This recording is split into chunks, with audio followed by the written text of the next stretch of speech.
Assalamualaikum warahmatullahi wabarakatuh. Siapa sangka, ternyata bukan cuma perselingkuhan atau kekerasan yang bisa meretakkan rumah tangga. Banyak pasangan suami istri yang terlihat baik-baik saja dari luar, tapi tiba-tiba mengurus perceraian hanya karena hal-hal kecil. Ya, hal-hal yang bagi orang lain mungkin sepele, seperti tutup pasta gigi yang gak ditutup lagi, atau istri yang telat menyajikan makan malam. Kok bisa sih? Masalah kecil kayak gitu jadi penyebab rumah tangga hancur? Nah, ternyata ada penjelasan psikologisnya.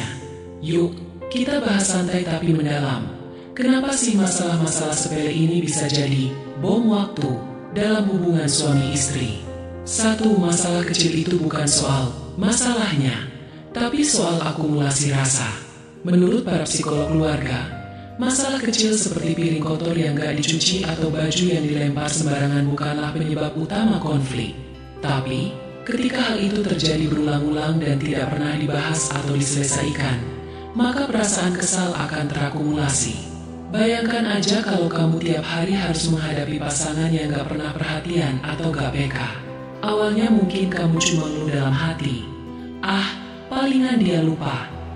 Tapi lama-lama bisa berubah jadi, emang dia gak pernah peduli sama aku.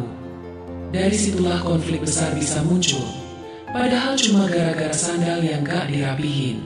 Dua, masalah kecil sering dianggap remeh, padahal mengandung pesan emosional. Contoh gini, ketika istri marah karena suaminya main game terus, padahal anak rewel dan rumah berantakan.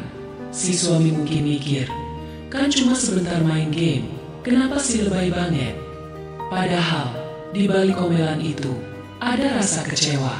Si istri mungkin merasa diabaikan, merasa sendiri mengurus rumah, dan merasa nggak dihargai. Tapi karena semua itu nggak diungkapkan secara baik, akhirnya keluarnya jadi emosi dan marah-marah. Tiga, tidak semua orang tahu cara berkomunikasi yang sehat. Ini juga faktor penting.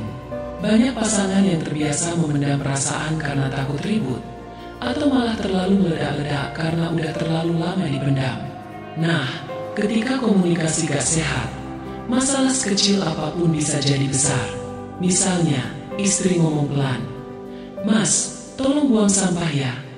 Tapi karena si suami capek dan jawabnya jutek, "Nanti aja," langsung deh meledak. Padahal yang diminta cuma buang sampah. Tapi karena cara ngomong dan cara nanggapinya salah, akhirnya jadi pertengkaran besar. 4. Ekspektasi tidak disampaikan dengan jelas. Setiap pasangan pasti punya ekspektasi. Istri berharap suami bantu bersih-bersih rumah. Suami berharap istri selalu tersenyum saat menyambutnya pulang. Tapi semua itu hanya harapan diam-diam yang gak pernah diomongin. Ketika ekspektasi itu gak dipenuhi, muncullah rasa kecewa.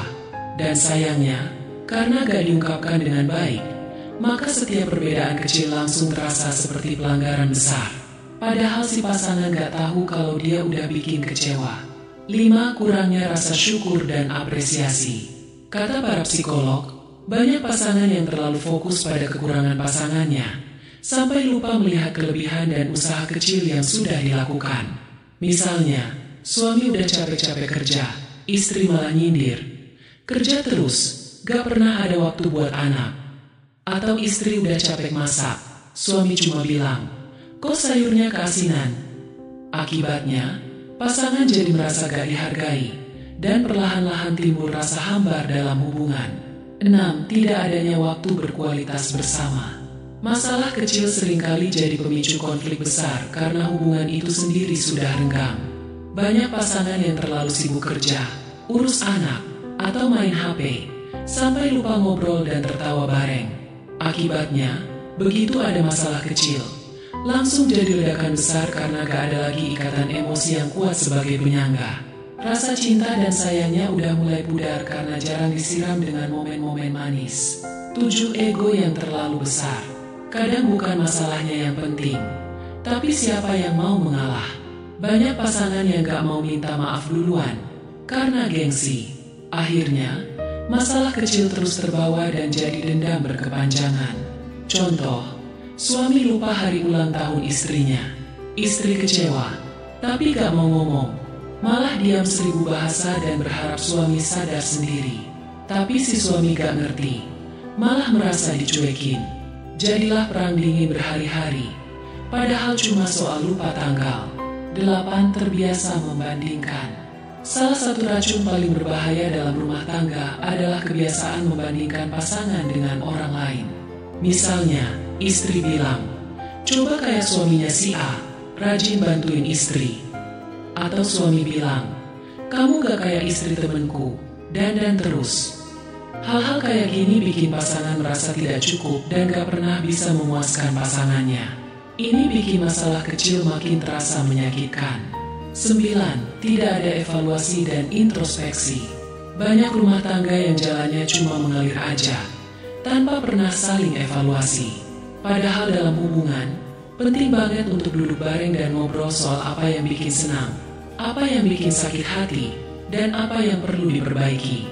Kalau ini gak dilakukan, maka masalah kecil akan terus berulang dan akhirnya jadi luka besar. 10. Belum memahami pentingnya peran masing-masing. Dalam rumah tangga, suami punya peran sebagai pemimpin, pencari nafkah, sekaligus pelindung. Istri sebagai pendamping, pengatur rumah, dan penyejuk hati. Tapi kadang suami gak paham tugasnya. Istri juga bingung dengan tanggung jawabnya. Kalau gak paham peran masing-masing, maka masalah kecil bisa muncul karena gak tahu batas dan tanggung jawab. Misalnya, suami pulang kerja langsung main HP karena merasa udah capek kerja. Padahal istri juga capek ngurus anak seharian. Kalau masing-masing gak paham dan gak saling bantu, pasti muncul konflik. Jadi, apa solusinya? Pertama, jangan pernah remehkan hal-hal kecil. Justru dari situlah kamu bisa tahu kondisi hubungan kalian. Kalau pasangan mulai sensi karena masalah kecil, itu tandanya ada yang perlu dibenahi. Mungkin waktunya kamu lebih peka, lebih perhatian, dan mulai membangun komunikasi yang sehat. Kedua, luangkan waktu untuk quality time. Cukup Oktober 15 menit ngobrol dari hati ke hati setiap hari. Itu bisa menyelamatkan hubungan. Ketiga, belajar mengalah. Mengalah bukan berarti kalah, tapi tanda bahwa kamu mau menjaga apa yang sudah kalian bangun bersama. Dan yang paling penting, selalu libatkan Allah dalam setiap langkah rumah tangga.